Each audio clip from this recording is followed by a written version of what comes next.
बिहार की राजनीति में उलटफेर के बाद अब पड़ोसी राज्य झारखंड में सियासी सरगर्मियां तेज हैं। झारखंड के मुख्यमंत्री हेमंत सोरेन के प्रवर्तन निदेशालय यानी ईडी के सामने पूछताछ के लिए पेश नहीं होने के बाद बीजेपी ने उन पर लापता होने के आरोप लगाए। मंगलवार को बीजेपी ने सीएम की गुमशुदगी का भी एक पोस्टर जारी किया और उनका पता बताने वाले को इनाम देने की भी घोषणा की।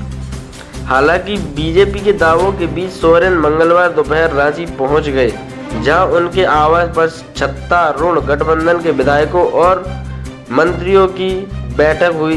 इस बैठक में उनकी पत्नी कल्पना सोरेन भी मौजूद थी। इस कारण वे अचानक सुर्खियों में आ गई हैं। कल्पना सोरेन इस समय विधायक नहीं है, लेकिन वो आज हुई विधायकों की बैठक में शामिल थीं।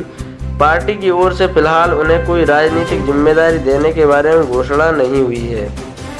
ईडी कथित जमीन घोटाले से जुड़े मामले में सोरेन से पूछताछ करना चाहती है। ईडी ने मुख्यमंत्री से 29 या 31 जनवरी को पूछताछ के लिए अपनी मौजूदगी की पुष्टि करने को कहा था। इस पर मुख्यमंत्री कार्यालय ने ईडी को मेल भेजा।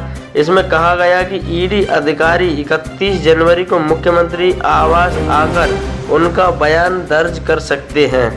29 जनवरी को सोरेन की पार्टी झारखंड मुक्ति मोर्चा ने कहा था कि मुख्यमंत्री निजी काम से दिल्ली में है, लेकिन ईडी की टीम जब उनके दिल्ली आवास पर पहुंची तो वहां भी वह नहीं मिले। इसके बाद से मुख्यमंत्री को लेकर कई तरह के कयास लगाए जाने लगे। हेमंत सोरेन से इस मामले में पूछताछ करना चाहती है ईडी। ईडी की जांच को लेकर सत्ता पक्ष और विपक्ष भी आमने सामने है। ये मामला लंबे समय से चला आ रहा है। सोरेन से कथित जमीन घोटाले के जिस मामले में ईडी पूछताछ करना चाह रही है वो सेना के 4.55 एकड़ मालिकाना हक वाली जमीन की खरीद बिक्री से जुड़ी है। ये जमीन रांची के बड़गाई इलाके में है और इस अंचल के राजस्व उप निरीक्षक भानु प्रताप की इस संबंध में गिरफ्तारी भी हो चुकी है। ईडी इस मामले में 20 जनवरी को मुख्यमंत्री से पूछताछ कर चुका है। मुख्यमंत्री से रांची में करीब 7 घंटे तक जांच एजेंसी ने पूछताछ की थी। ये पूछताछ भी मुख्यमंत्री को जारी कई समन के बाद हुई थी। 20 जनवरी से पहले ईडी ने सोरेन को 7 समन जारी किए थे, लेकिन वो आज एजेंसी के सामने पेश नहीं हुए। 8वें समन के बाद उन्होंने अपना बयान रिकॉर्ड कराया। सोरेन को पहला समन 14 अगस्त 2023 को जारी हुआ था।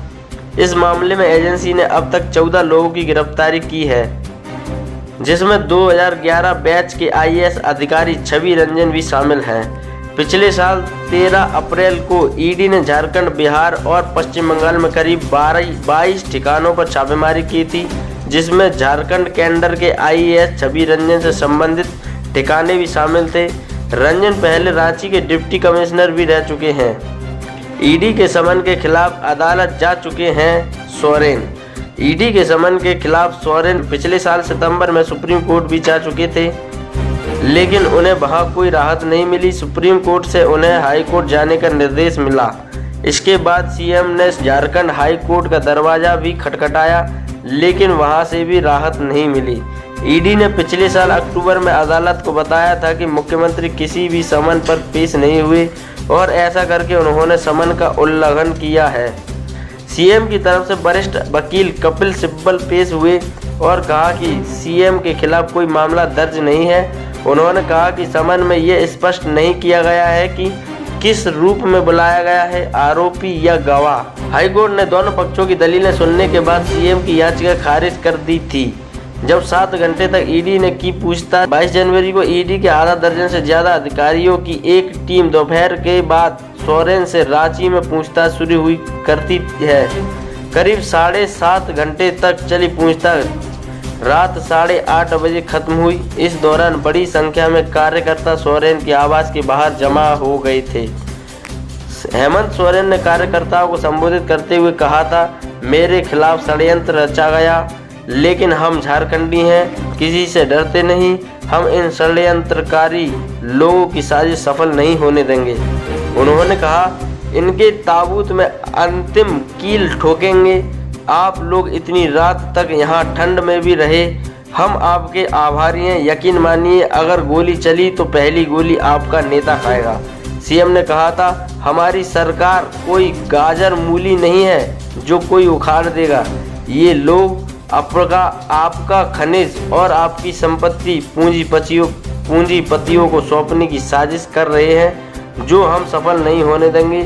आप घबराइए मत, हेमंत सोरेन आपके साथ खड़ा है। झारखंड विधानसभा में 82 सीटें हैं। सोरेन की पार्टी जेएमएम के पास 29 सीटें हैं। जेएमएम विधायक सरफराज अहमद ने इसी महीने अपनी सीट से इस्तीफा दे दिया, जिसके बाद से ये सीट खाली है। मीडिया रिपोर्ट्स में ये बातें कही जा रही हैं कि सोरेन की पत्नी कल्पना सोरेन इस सीट से चुनाव लड़ सकती हैं।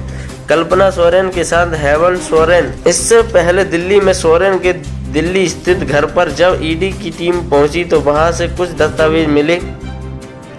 सोरेन के न मिलने पर ईडी ने आवाज से इन दस्तावेजों को जब्त किया, और जबकि इस BMW कार भी सीज कर दी। एक BMW कार भी सीज कर ली और ड्राइवर को भी साथ ले गई। समाचार एजेंसी PTI ने आधिकारिक सूत्रों के हवाले से बताया कि सोरेन के दिल्ली वाले घर से SUV के साथ 36 लाख रुपए भी मिले हैं। रांची में धारा 144। इस बीच रांची के SDO ने 31 जनवरी को शहर में धारा 144 के तहत निषेधाज्ञा लगाने का आदेश जारी किया है। यह निषेधाज्ञा सुबह 9 बजे से रात 10 बजे तक जारी रहेगी। इसके तहत मुख्यमंत्री आवास, राजभवन और ईडी दफ्तर से 100 मीटर की परिधि में 5 या उससे अधिक लोगों का एक साथ जमा होना प्रतिबंधित किया गया है। इस दौरान धरना प्रदर्शन, जुलूस, रैली या आम सभा नहीं हो सकेगी और सरकारी काम में लगे लोगों को छोड़कर कोई भी व्यक्ति किसी प्रकार का हथियार लेकर नहीं चल सकेगा। अगर आपको ये वीडियो अच्छी लगी हो तो वीडियो को लाइक कीजिए, और अगर मेरे चैनल पर नए हो तो चैनल को सब्सक्राइब कीजिए, और ऐसी खबरें जानने के लिए आगे बने रहिए। मिलते हैं अगली वीडियो में। थैंक यू, शुक्रिया, धन्यवाद।